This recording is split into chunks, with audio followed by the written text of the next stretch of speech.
सत साहिब सतगुरुदेव की जय। बंदी छोड़ कबीर साहिब जी की जय। बंदी छोड़ गरीबदास जी महाराज जी की जय। स्वामी राम देवानंद जी गुरु महाराज जी की जय हो।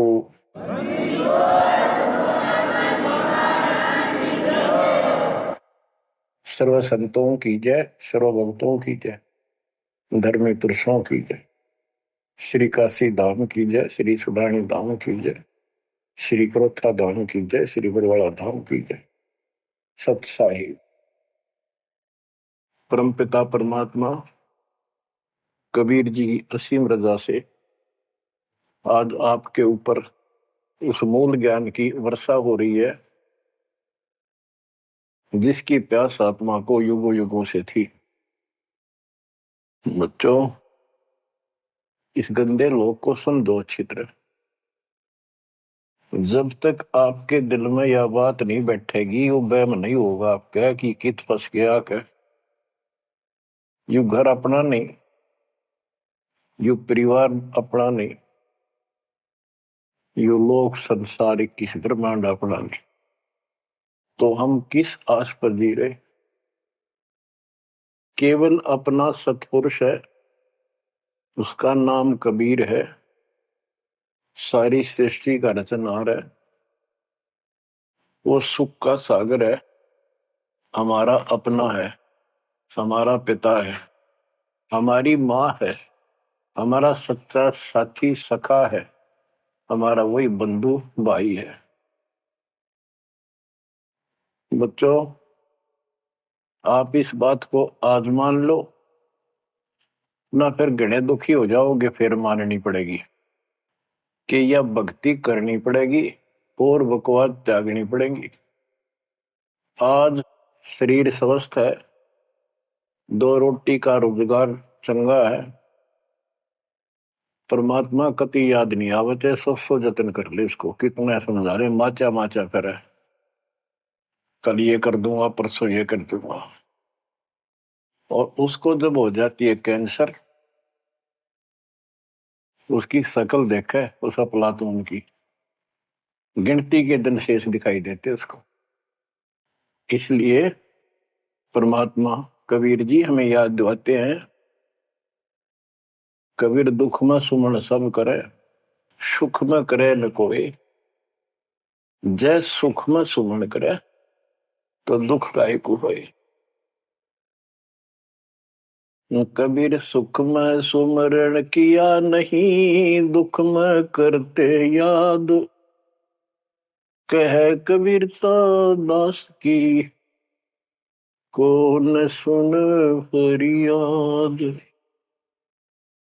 आज जो सुखी हैं, थोड़ा मोटा कोई पद पोस्ट मिली हुई है छोटी मोटी, घर में दो पैसे का जुगाड़ ठीक है, कार कोठी है, उनके तो नखरे न्यारे हैं, उनकी बातों में सुनकर हैरान रह जाते थे हम तो। जब हमको ज्ञान नहीं था, हम भी ऐसे निकम्मे थे। इस अध्यात्म ज्ञान ने तोड़ दिया इस मन की बकवाद, इस अहंकार को फोड़ दिया कति। और ये सतगुरु बिना बात बना नहीं। सतगुरु ऐसा ज्ञान सुनाता है कि आत्मा एकदम सतर्क हो जाती है और परमात्मा की तरफ बनती है। एक नित्यानंद नाम के ब्राह्मण थे, नंदलाल नाम था उनका। वैसे नारनौल के नवाब के यहाँ वो तहसीलदार की पोस्ट पर थे, आज से 300 वर्ष पहले। उसके माता पिता की डेथ हो गई थी। नाना नानी ने उनको पाला, जवान किया, वहां नौकरी लगवा दी। उनके नाना जी इस दरबार में पहले से ही नौकरी करते थे। एक तो जाति ब्राह्मण, ऊपर से पोस्ट तहसीलदार। उस समय तहसीलदार, उस समय तो पटवारी भारी होता था। उनको फिर ज्ञान समझ में आया। एक विष्णु जी के उपासक, वैष्णव परंपरा के संत गुमानी दास नारनौल शहर में किसी भगत के अपने सेवक के यहाँ सत्संग करने आए। उनके साथ में ही नंदलाल तहसीलदार का मकान था। रात के समय सुहाना मौसम था, चांदनी रात थी, ना गर्मी थी ना सर्दी थी। छत पर बैठ गया, घूम रहा था, इतने में आवाज आई सत्संग की। और जो संत बोल रहा था एक एक बात, रात के समय साइलेंट होता है सब कुछ, सारी सुनने लगी उसको। तो नंदलाल तहसीलदार जी को भगवान की तड़प बनी, क्योंकि उसको चोट बहुत लग चुकी थी। बचपन से माता पिता की डेथ होगी, अनाथ हो गया था। तो ऐसे दुख से गुजरे हुए व्यक्ति को शीघ्र समझ में आ जाती है ये बातें। उसको तड़प बनी, ये संसार कुछ नहीं। आपको सत्संग के कुछ अंश सुनाता हूं पहले। ये संत जो है वाणी तो कबीर साहब की गाते हैं और मार्ग काल का बताते हैं। वाणी ऐसी गजब की है, खींच लेती है आत्मा को, चुंबक जैसे लोहे को खींचता। लेकिन ये कलम गलत चढ़ाते, इनके पास वो संपूर्ण दीक्षा नहीं, बात यहां बिगड़ गई। और काल ने पूरा लाभ उठा रखा मालिक की अट्रैक्टिव वाणी का। मन तू चल रे सुख के सागर, जा शब्द सिंधु रत्नागर। कोटि जन्म तन भर मत होगे, कुछ नहीं हाथ लगा रे। कुकर शुकर खर बया गोरे, कौआ हंस बुगारे। मन तू चल रे सुख के सागर, जा शब्द सिंधु रत्नागर। कोटि जन्म तू राजा की ना, मिटी न मन की आशा। भिक्षुक होकर दर दर आंडा, फिर मिला न निर्गुण रसा। मन तू चल रे सुख के सागर, जा शब्द सिंधु रत्नागर। इंद्र कुबेर ईश की पदवी, ब्रह्मावण धर्म राया। विष्णुनाथ के पुर को जाके, फिर भी उल्टा आया। मन तू चल रे सुख के सागर, जा शब्द सिंधु रत्नागर। असंख्य जन्म तन मरत्या होगे, जीवित क्यों न मरे रे।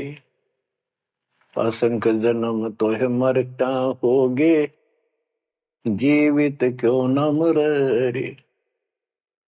द्वादश धर्मद मैल मठ बोरे, बहुर न दे धर रे। मन तू चल रे सुख के सागर, जा शब्द सिंधु रत्नागर।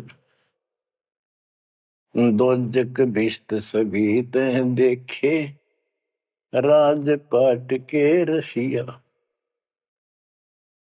तीन लोक से तरपति नाही, यो मन भोगी खसिया। मन तू चल रे सुख के सागर, जा शब्द सिंधु रत्नागर।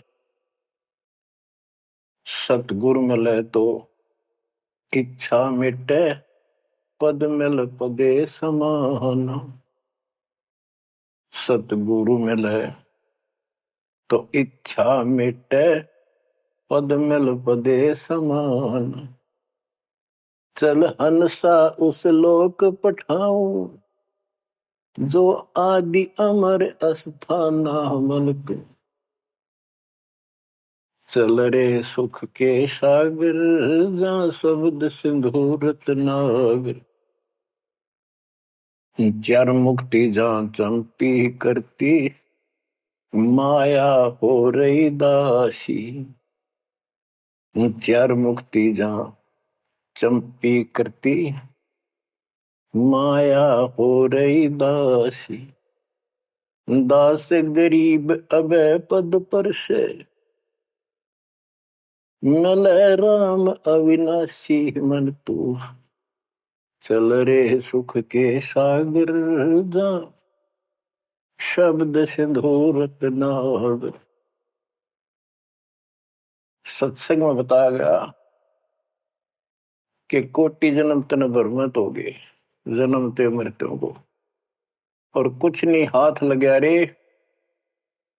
कुकर कुत्ता, शुकर शुअर, खरगदा, कौवा और बुगला, ये सभी यानी 84 लाख प्रकार के प्राणियों की योनियां शरीर में तुमने दुख उठाए।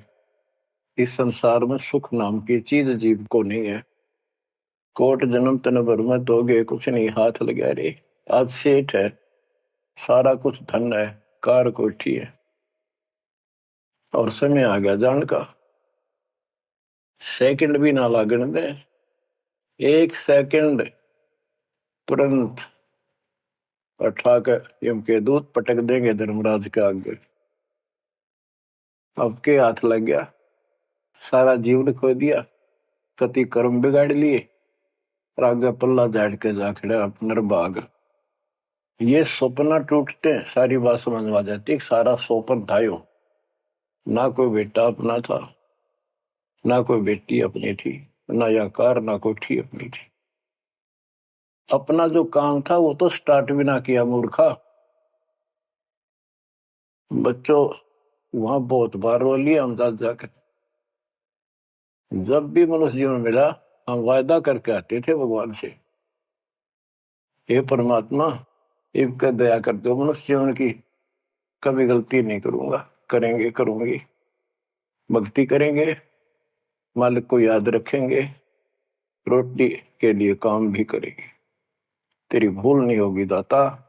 कति कसम खाते, वचन भर के कान पकड़ के नाक रगड़ के आते वहां से प्राणी। और यहां आते ये काल इनको ऐसा अचेत कर देता है, नए सिरे से सिखाना पड़ता। ये बेटा या ताता यू काका ताऊ तेरा ताई मौसरी, ये गिलास, ये चमचा, या थाली, या गिलास, ये कटोरा, ये शुरू तो पढ़ानी पड़ती है। कति सारा बुला देता है, इतना जुल्म कर रखा हमारे साथ। इस अज्ञान को आके सतगुरु कबीर भगवान सतगुरु रूप में आते हैं, वो इस अंधेरे को अपने वचनों के माध्यम से हटाते हैं। अब बच्चों, मन नेकी कर ले 2 दिन का मेहमान, मन नेकी कर ले। परमात्मा हमारे सामने खड़े होकर रोया करते हमने, किसी तरह तो समझ लो तुम। ये शब्द इसलिए सुनाया करते कि इस आवाज प्यारी आवाज दाता की खींच ले पशु पक्षियों को भी, और इस वाणी में कसक। तो बच्चों परमात्मा कहीं भी खड़े हो जाते थे किसी गांव नगर में जाके, और उनको वाणी सुनाते थे। क्योंकि हम कान का विषय भी हमारे अंदर है विकार, तो मीठी वाणी सुनकर तकरीबन लोग इधर उधर से खिसक के आस पास बैठ जाते आकर। जैसे कोई जाकर कोई तुबली बनाने लग जाए ऐसे डुगडुगी, वहां भी लोग इकट्ठे हो जाते हैं। फिर परमात्मा उनको समझाते थे, इस काल के जाल में फंसे इस नकली सुख को सुख मानकर अंधे हुए बैठे प्राणियों को कहां से संघर्ष करने लगते हैं, क्योंकि ये अपने पिता है और ये रह नहीं सकते हमारे को राह बताए बिना। तो क्या सुनाते थे, कहां से आया कहां जाएगा, तन छूटे तब कहां समाएगा। कहां से आया कहां जाएगा, तन छूटे तब कहां समाएगा। आखिर तुझको कौन कहेगा, गुरु बिन आत्म ज्ञान, मन नेकी कर ले 2 दिन का मेहमान। बच्चों परमात्मा याद दिला रहे हैं कि तुम्हें सतगुरु के बिना, गुरु के बिना ये आत्म ज्ञान कौन कराएगा। आत्म ज्ञान क्या है, तू कौन है, कहां से तू आया, किस लिए जन्म और मर रहे हो, इसका समाधान क्या है, ये है आत्मज्ञान। आत्मज्ञान तो सारे गुरु बताते हैं, नकली सकली सब। भाई भक्ति नहीं करोगे पशु पक्षी बन जाओगे, मनुष्य जीवन बड़ी मुश्किल से मिलता है। ये सारा कुछ परमात्मा का बताया ज्ञान बताकर आखिर में काल के खुट्टे बांध देते हैं। ये उपासना करो जो शास्त्र विरुद्ध है। बात यहां बिगड़ी पड़ी थी। तो बच्चों फिर कहते ये तो आत्मज्ञान होगा। कबीर सतगुरु बताता आत्मज्ञान, तुम सतलोक में रहते थे, वहां किसी चीज का कष्ट नहीं था, कोई दुख नहीं, कोई रोग नहीं, कोई शोक नहीं, कोई जन्म नहीं, कोई मृत्यु नहीं, सदा सुखी। यही सृष्टि ऐसी जो कि एज इट इज है। ऐसे गांव बसे हैं, ऐसे बाजार लगे हैं, बाग बगीचे कदम कदम पर सुंदर तरीके से लगे हुए एक पंक्ति के अंदर गजब के। और उसको छोड़ के तुम इस काल के जाल में फंस गए। अब ये तुम्हें मूर्ख बनाए बैठा है, उस घर की कति खबर मिटा दी, नाम और निशान खत्म कर दिया। आत्मज्ञान ये है, तुम या कष्ट उठा रहे हो जन्म मृत्यु के, इसका समाधान है पूरा सतगुरु हो, उससे दीक्षा लो, फिर डट कर भक्ति करो, मर्यादा का पालन करो। ये तो है आत्मज्ञान। परमात्म ज्ञान क्या है, परमात्मा कौन है, ये श्री कृष्ण जी को भगवान बताओ, विष्णु और शंकर को भगवान बताओ। इनका परमात्म ज्ञान खाक है। परमात्म ज्ञान है नहीं, आत्मज्ञान ने के चाटांगे फिर। गरीबदास जी कहते कूप की छाया कूप के माई, ऐसा आत्मज्ञाना, या से परे परम पद वहां का भेद न जाना। आत्मज्ञान तो ऐसा है जैसे कुएं की छा कुएं तक है, बाहर उसका कोई यूज नहीं। इसका मतलब है कि जिस ज्ञान पर ये आत्मज्ञान बताते हैं परमात्म ज्ञान है नहीं, वो तो इस काल के कुएं में अंदर ही गिरे रहेंगे, यही कष्ट उठाएंगे। ये साधना गलत बताते हैं, उनकी पोल खोल रखी है वैद्य के अंग में, जैसे काला पुष्मा। बच्चों फिर बताया जाता है कि कोट जन्म तन भ्रमत होगी, परमात्मा जगह जगह खड़े होकर रोया करते थे हमारे लिए। और कुछ आकर्षित भी होते थे, कोयल के बच्चे तो लाग ही जाते हैं, वो डटते ही नहीं, उनको तुरंत प्रभाव हो जाता है, सचमुच भक्ति करनी चाहिए। इस प्रकार मान लेके 64 लाख से हो गए थे 600 साल पहले। इस ज्ञान को तो सिर्फ इतना सुनते थे कि सचमुच जो कह रहे हैं बात सच्ची है, मर जाएंगे। ये वाणी ऐसी सीधी फोड़ देती है आत्मा के मैल को, फिर सुख होने शुरू हो जाते थे दाता का नाम लेते ही। इसलिए चिपकते चले गए। दाता भी चाहते थे, परमात्मा भी, कि इनका अपनी कलम चढ़ा दूं एक बार बस, इन पार तो होना नहीं। कलम चढ़ा गए दाता उस समय 64 लाख का।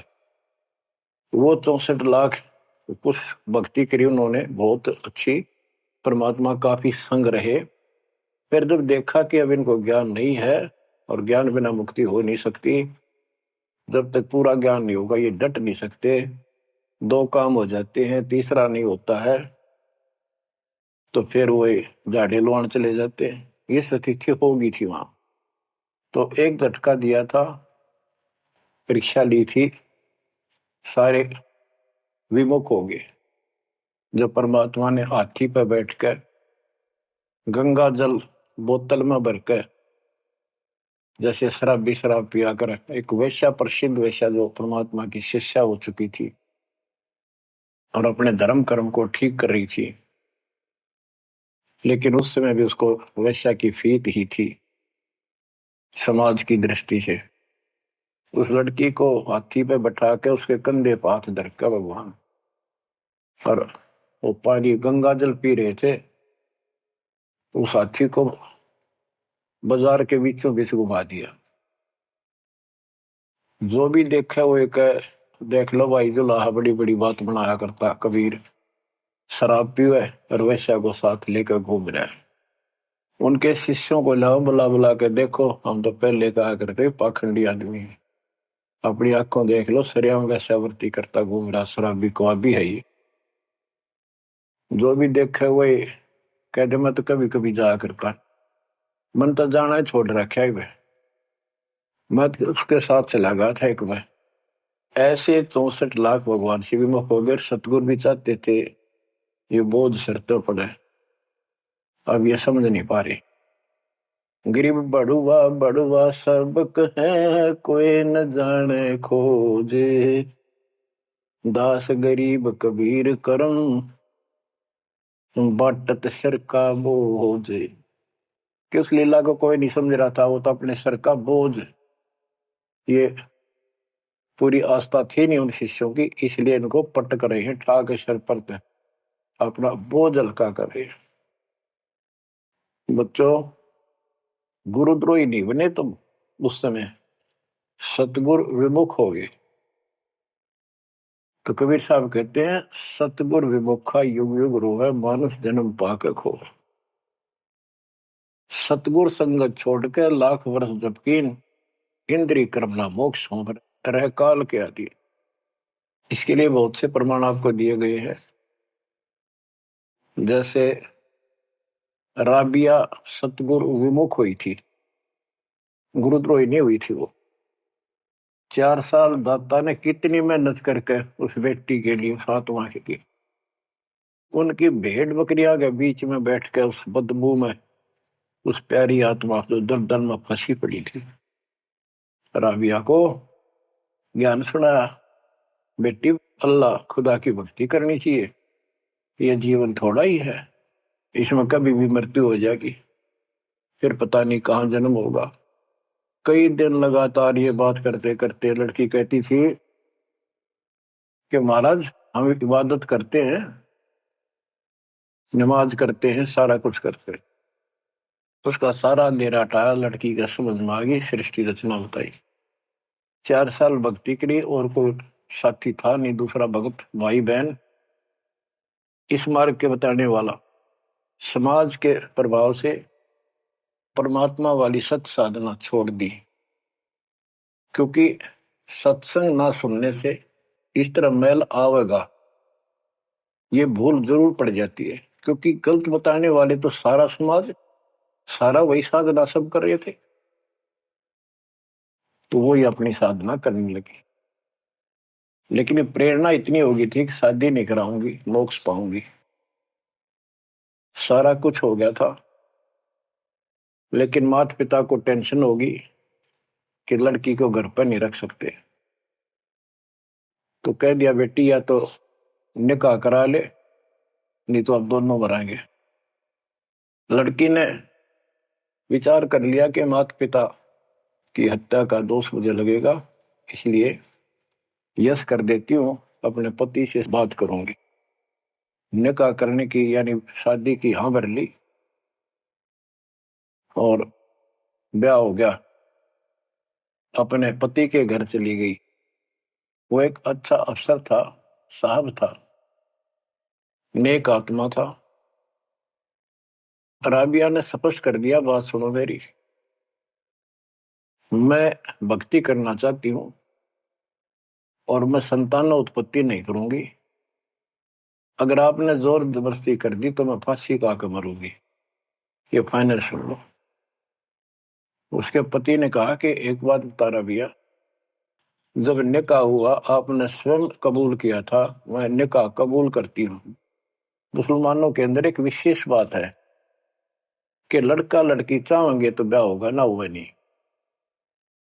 तो तेने उस समय कबूल क्यों किया था? राबिया बोली, मेरी मजबूरी थी, समाज का दबाव था मेरे माता पिता पर। मेरे माता पिता ने शर्त रख दिया तो शादी करा ले, नियम दोनों मरेंगे, तो इसलिए मैंने शादी कर ली। अब आप पर फैसला है, वहां तक 2 मरे थे भी, आए 1 मरेगी, मैं भक्ति करूंगी, ये मेरा फाइनल फैसला है। तो समझदार था, मुसलमान कई कई शादी कर लेते हैं, उसको इसकी कोई समस्या नहीं थी, परमात्मा की दया से गुजारा भी खूब था। वो बोला, राबिया बात सुन ले, जैसा समाज का दबाव तेरे ऊपर था, तेरे माता पिता पर, ऐसा समाज मेरा भी है, और यहाँ मुझे भी जवाब देना भारी हो जाएगा अगर तू इधर उधर जाओगी। तो जाइए भक्ति के लिए, इसलिए घर में रहेगी, मेरी तरफ से मेरी बहन होगी, संसार की दृष्टि में मेरी पत्नी बढ़कर रहना होगा। राबिया ने कबूल कर लिया, यस कर दी। उसने अपने और विवाह करा लिया। जब वो होगी 50 साल के ऊपर, हज करने चली। उसके पति ने कहा, आपके लिए मैं गाड़ी घोड़ा ऊंट तैयार करवा देता हूँ, अरे जाओ, बहुत खुशी की बात है, मुझे पुण्य मिलेगा आपके सहयोग में। वो कहने लगी, मैं पैदल जाऊंगी। यानी भावना अलग होती है भगत की, या धार्मिकता रंगी हुई होती है पिछले जन्मों की।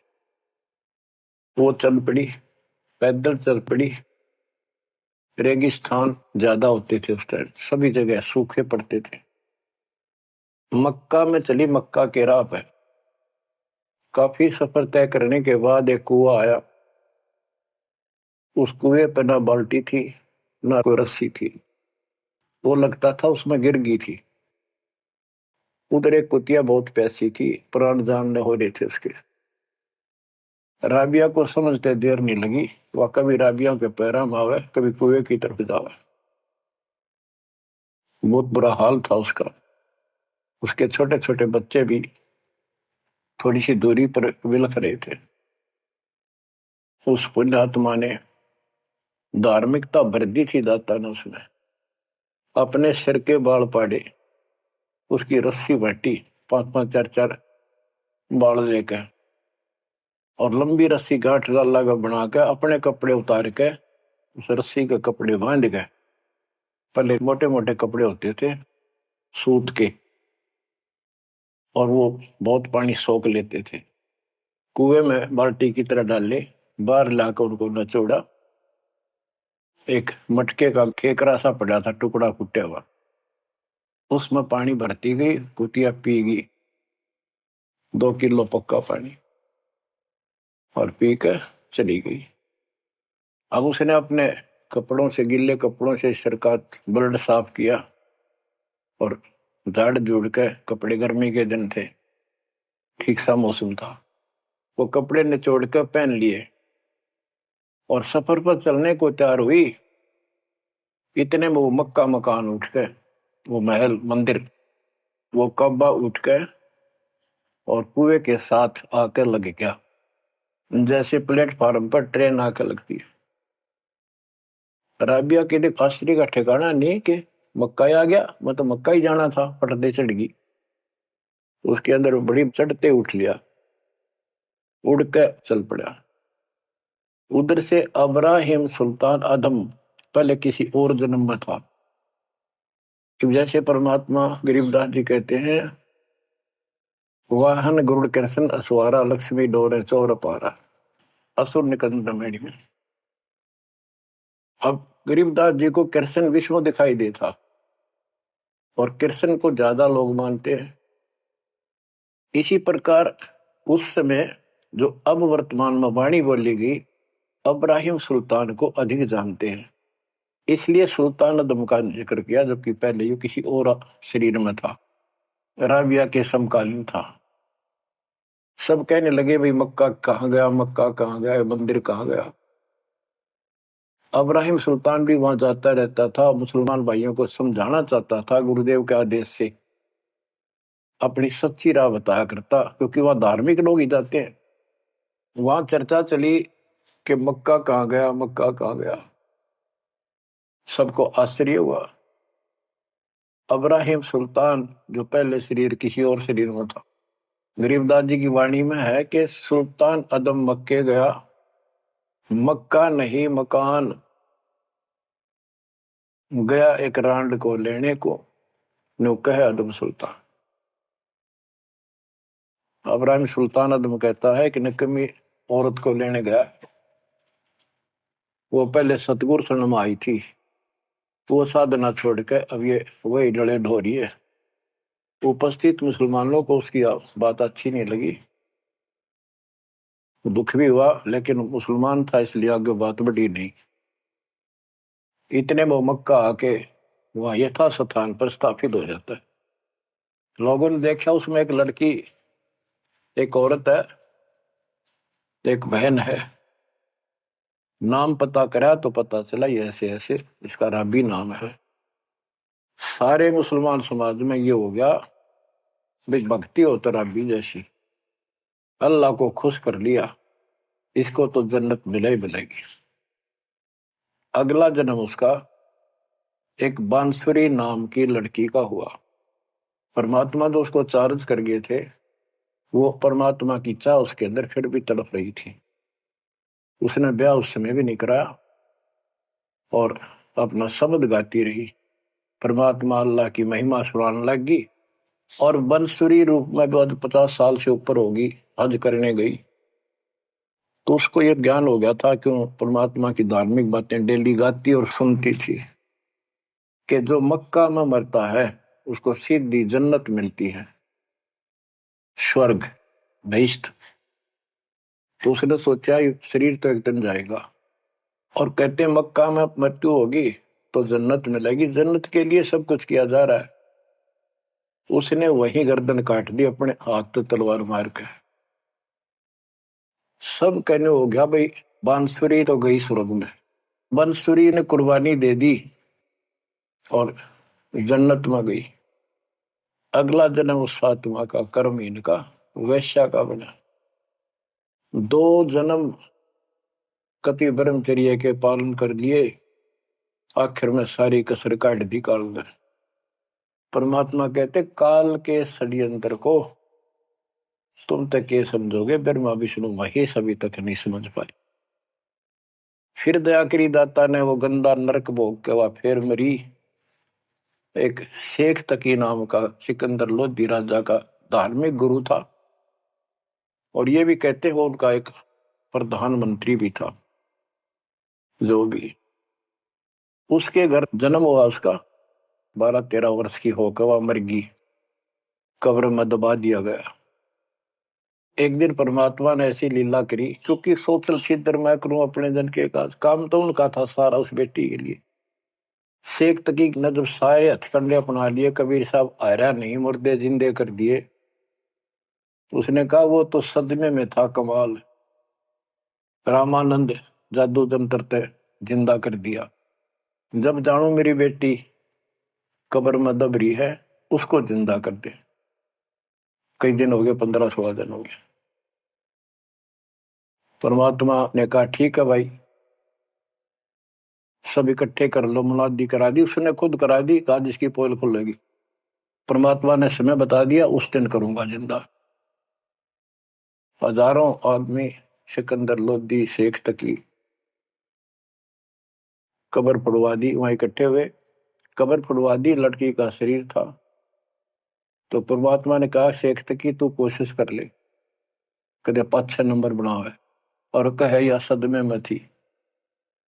दूसरे बोले जी अगर ये इस तरह कुछ इल्म होता, अपनी बेटी ने कौन कब्र में दब मिट्टी में, आप दया करो। कबीर साहब ने कहा हे शेख तकी की बेटी जीवित हो जा, नहीं हुई। दूसरी बार कहा यही, नहीं हुई। शेख तकी ने बगड़ा पा दिया, नाचन लग गया कि डोंगी की पोल खुल गई, देख लो। कहूं था ना मैं, कभी मुर्दे जिंदे होते हैं, ये तो कयामत के समय होते हैं। तब परमात्मा बोला डट जा बंडेले, रुक। तब कहा हे कबीर की बेटी, आत्मा जहां भी है वापस आ, शरीर में प्रवेश कर बेटी।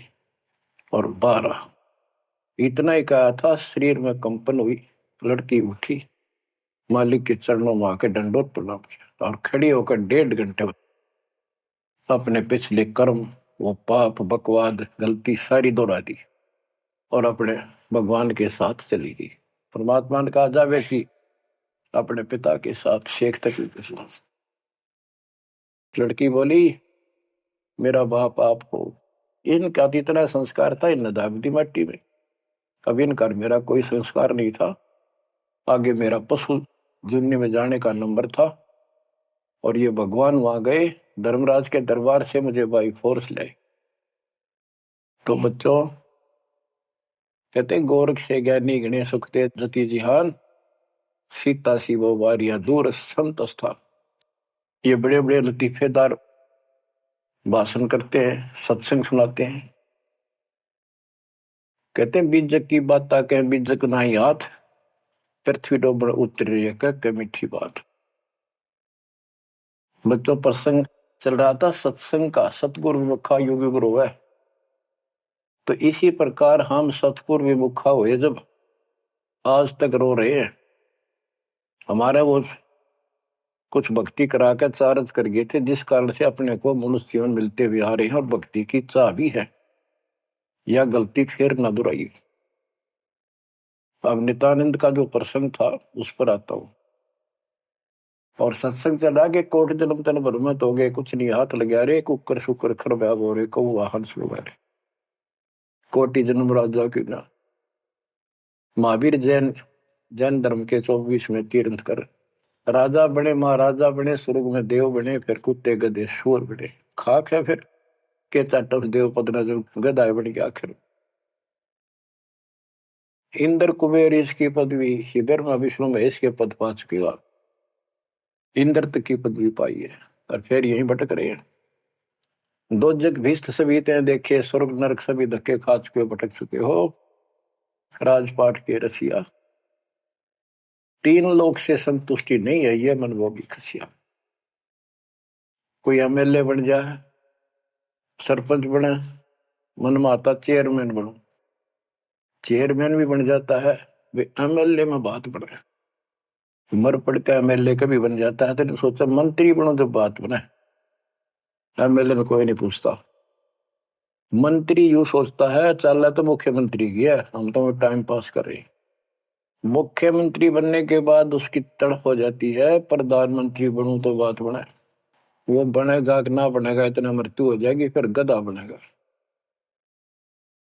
बच्चों तीन लोग क्षेत्र पतना ही है मनभोगी खसिया। सतगुर मिले तो इच्छा मिटे, पद मिल पदेश समाना, चल हंसा उस लोक पठाऊं जो आदि अमर स्थान। कि सतगुर मिलेगा तो इन बकवादों से मन हटाएगा और कहेगा चल हंसा उस लोक पठाऊं जहां कभी मृत्यु नहीं होती। चार मुक्ति जहां चंपी करती, माया हो रही दासी। यहाँ चार मुक्ति प्रमुख मानी गई है और ये थोड़े से थोड़े समय की होती है। जैसे शालोक, जिस देवता की भक्ति करे उस देवता के लोक में चला जाएगा। शाह रूप, उस देवता का रूप जैसा बनाकर वहां रहेगा। सामीप्य, उस अपने देवता के साथ समीप रहेगा। तो इस प्रकार की चार मुक्तियां, लेकिन रहेंगे कितने दिन, उसका समय सीमित होता है। वो चारों मुक्ति भी नष्ट होती है, वो भी हाथ से चली जाती है, फिर कुत्ता गधा सुअर बनता है और वहां सदा रहेंगी ये सतलोक में। हाय हाय। चार मुक्ति जा चंपी करती, माया हो रही दासी, दास गरीब अब पद पर से, मिले राम अविनाशी। के चार मुक्ति जा चंपी करती, यानी चरणों में पड़ी रहेंगी, सदा के लिए भगवान के साथ रहेंगे। और इस धन संपत्ति की वहां कमी नहीं, भरे पड़े हैं खजाने आपके।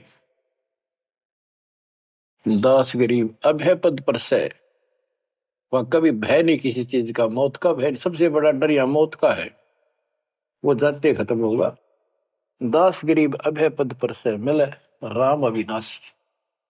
ब्रह्मा विष्णु महेश नासवान, ब्रह्म नासवान सरपुरुष, अक्षर पुरुष ये नासवान, देवी नासवान और देवताओं की जिक्र के करूं। गीता प्रमाण देती है दूसरे अध्याय के 12वें श्लोक में, चौथे अध्याय के 5वें श्लोक में और 9 में और 10वें के 2 में।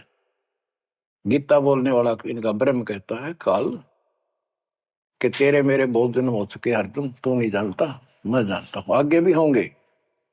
मेरी उत्पत्ति हुई है, ये देवता नहीं जानते।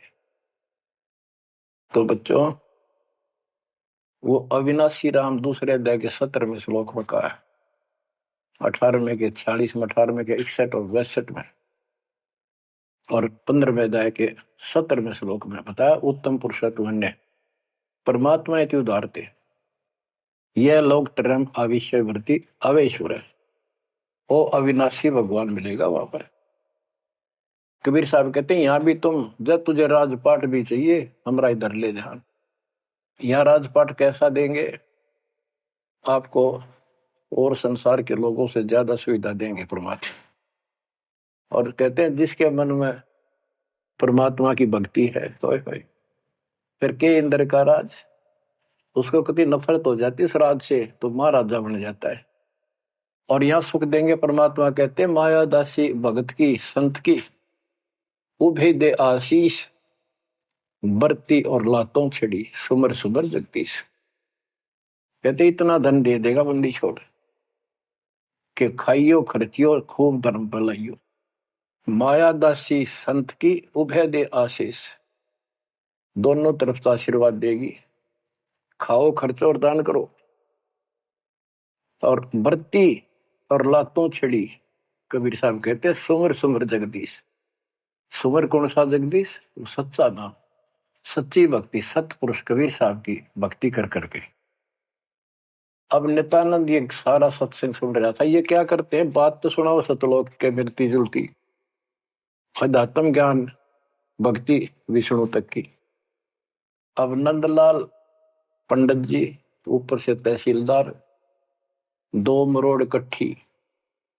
उसने सोचा यहां जाऊंगा संत के पास तो नगरी के लोग क्या कहेंगे, ब्राह्मण और तहसीलदार या किसी के घर में आकर संत के चरणों पड़ा। काल तक कई रास्ते रोक रखे हैं। तो उसको पता चला कि महात्मा का डेरा है यहाँ नारनौल से 2 किलोमीटर दूरी पे। संत चले गए। अगले दिन, उस दिन तक खूब विचार किया। सुबह सुबह घोड़े पर बैठ कर, जो सरकार की तरफ से मिलता था उनको, आश्रम में चला। संत जी शर्त को उस तरह फिरवा रखा था और सुबह सुबह इजी मूड में घूमने के लिए उसी रास्ते आ रहे थे जिस रास्ते वो नंदलाल जा रहा था तहसीलदार जी। अब ये ब्राह्मण उस टाइम सारे सोन को सोन घड़ी मान्या करते। उसने सोचे देख ह्यूमन उस बाल कटवा के आगे आ गया मेरे, और मैं कितना अनमोल काम करना जाऊं था, आज गुरु बनाना जाऊं था, अपने जीवन का सौदा करना था, ये कसोन हो गया, कुसोन अपलक्षण हो गया। तो उसने अपने मन में सोच लिया इसके टोले मार दे 2 शर्मा उंगली, ये कसोन मिट जाएगा। हम भी पहले क्या करते ना, बच्चे थे जब, के झूठ बोला पाप लगेगा, न बोला उंगली पर उंगली धर के बोली थी कोई ना लगा पाप। ये अपनी बनावटी बातें थी, उंगली पर उंगली चढ़ा ली थी इसलिए पाप ना लग गया कर। तो उसने इस दृष्टिकोण से उस महात्मा का शर्म ने उल्टी उंगली है टोले मारे 3-4 और बोला निर्भाग मनुष्य, तनाजा मेरा गाना था, आज मैं गुरु बनाने जा रहा था, अपना जीवन का सौदा करूंगा। अब वो संत जी हैरान रह गया, पढ़ा लिखा दिखे, घोड़े पर सवार कोई अफसर होगा और ऐसा व्यवहार कर दिया। अच्छा उस्ताद, संतों के साथ ऐसे व्यवहार करनी बहुत मिला करें, ज्यादा माइंड नहीं करते हो। चला गया। आश्रम में पहुंचा तो घोड़ा पर उतर कर एक वृक्ष पे बांध दिया। तो भगत वहां उपस्थित थे, वो आए, भाई बड़ा अफसर आ रहा है कोई। प्रणाम किया। उन्होंने पूछा संत जी कहाँ पर है, मैंने दीक्षा लेनी है। वो बोले जाओ बैठो। आदर से बैठा दिया, जहाँ आसन लग रहा था उसका आगे बोरी ही बिछा रखी थी कि बैठ जाओ, स्नान करके ही आओगे, घूमन फिरन जा रहे हैं, सैर करके नहा कर ही आ जाए। आधे घंटे में घूम फिर कर नहा कर महात्मा जी आसन पाए। सामने घोड़ा बंधा दिखा और वो आदमी बैठा दिखा। और नंदलाल ने भी देख लिया ये तो महात्मा जी थे, तेने बहुत बड़ी गलती कर दी, पापी आत्मा, ये भी धमका होगा और तेने भगा होगा। नीची गर्दन कर ली। अब नंदलाल तो शर्म के मारे गिट गए, नीची गर्दन कर ली। महात्मा जी भी समझ गए गुमानी दास के आदमी शर्मा गया। उसने कहा श्रीमान जी आप गुरु बनाने आए हो, इसमें कोई परेशान होने की बात नहीं है। जैसे हम कुम्हार के घर जाते हैं, कोई मटका मोल लेते हैं या कोई बेचने अपने घर पे आता है तो हम उसको टोले मार मार के देखा करें ताकि वो कितना तो फूट तो नहीं रहा, सब बताए कि नहीं। तो आपने अपना गुरु परख लिया, टोले मार गए। बेटा कोई बात नहीं, आप उद्देश्य बताओ आने का। अब परमात्मा ने उसकी या अकड़ तोड़नी थी कि संत ऐसे होते हैं। बच्चों, संत तो स्वभाव तो सबका ही अच्छा होता है। बात यहां बिगड़ रही है कि सच्ची राह ना होने से फिर के चट्ट अच्छी भाषा न अच्छे बोलना न। गोरख से ज्ञानी गणे सुख दे जती जिहान, सीता शिवो बारिया संत दूर स्थान। नित्यानंद तो चरणों में पड़ गया, रो है। सारा अपना अपनी इंट्रोडक्शन दी, सारी पहचान बताई। ऐसे ऐसे मैं नारनौल के नवाब के यहाँ तहसीलदार हूं, और परसों आपका सत्संग रात ने सुना, मेरी आंख खुल गई। मैं मोक्ष चाहता हूं। उसने जैसा जंतर मंत्र दिया, उसने शिरोधार्य कर लिया और भक्ति करने लग गया। इतना प्रेरित हो गया कि नौकरी भी छोड़ दी, और गुरुजी तो चले गए, वो अपना घर त्याग के उस मंत्र को साथ लेकर एकांत स्थान जंगल की खोज करने लगा। तो हरियाणा में यहाँ एक माजरा गांव है, बेगोवा है, बास है, इन 3-4 गांवों की सीमा इकट्ठी है। वहां एक तालाब बना हुआ था, जोड़ी सी। उस पर काफी जंगल नमक, जंगल तो उससे पहले बहुत होते थे सारे। उसको जटेला जोड़ बोलते। वहां आकर उसने अपना शेष जीवन बिताया। भक्ति सही नहीं थी, आदमी खरा था। परमात्मा की चाह खूब थी, पिछला संस्कार कोई प्रबल था, लेकिन भविष्य जीरो था उसका। फिर भी उसने जब ज्ञान हुआ तो क्या कहा, क्या कहते, उसका नाम फिर नित्यानंद रख दिया उसके गुरु जी ने। नाम बदल दिया। नाम इसलिए बदलवाया करते थे कि कहीं और जाकर भक्ति करूंगा, पीछे घर वाले ना ढूंढते फिर, तो वहां उस नाम से कोई जानेगा ही नहीं। तो क्या कहते हैं नित्यानंद जी, फिर अपने विचार व्यक्त करते हैं अपने फॉलोअर के सामने। ब्राह्मण कुल में जन्म था, मैं करता बहुत मरोड़, और गुरु गुमानी दास ने दिया को बदगढ़ तोड़। जाति का अभिमान, पोस्ट का अभिमान, धन का अभिमान, और पहलवानी पहलवान हो जा काया का अभिमान, ये जीव का दुश्मन होता है। ब्राह्मण कुल में जन्म था, मैं करता बहुत मरोड़, बड़ा अहंकार था मेरे में। गुरु गुमानी दास ने दिया कोबद गढ़ तोड़। ये कोबद का गढ़ था, एक अति तोड़ दिया। आखिर तुझको कौन कहेगा, गुरु बिन आत्म ज्ञान, मन ने की करने दो दिन का मेहमान। बच्चों, सतगुरु पूरा मिला नहीं, रही अधूरी सीख। तेली के रे बैल जो चले एक नहीं भीख। पूरा सतगुरु ना मिलने से इतनी पुण्यात्मा फिर कर्म फोड़ कर चली गई, स्वर्ग तक गई है, फिर जन्म लेगी। उसने तो आनंद किया। बच्चों, ये सारा कुछ निष्कर्ष देकर दास आपको, हीरे मोती लालों को आपकी पहचान बताना चाहता हूं कि तुम क्या प्राप्त कर चुके हो, आपकी कितनी अच्छी किस्मत, कितना गुड लक है। आंख खोल लो। मैं कोई बालक नहीं, कोई डूम बाट नहीं हूं, मैंने कोई स्वार्थ नहीं तुम्हारे से। आप मुझे अपने दिखाई देते हो, आप मुझे भगवान के बच्चे दिखाई देते हो, मुझे अपनी नौकरी खरी दिखाई देती है तुम्हारे कारण। मैं अपनी ड्यूटी पूरी करूंगा, भगवान का दोषी नहीं रहूंगा। मेरी उम्र देख लो, आपके लिए भौंक रहा हूं, कुत्ता हूं परमात्मा का, गुरुदेव का। जागो थारी भला, ना जागो थारी मृत्यु। आशा करता हूं जागोगे, सतभक्ति पर लागोगे, इस गंदे लोक को त्यागोगे, सतलोक में जाकर स्थान पाओ। परमात्मा आपको मोक्ष दे, सदा सुखी रखे। सत्संग।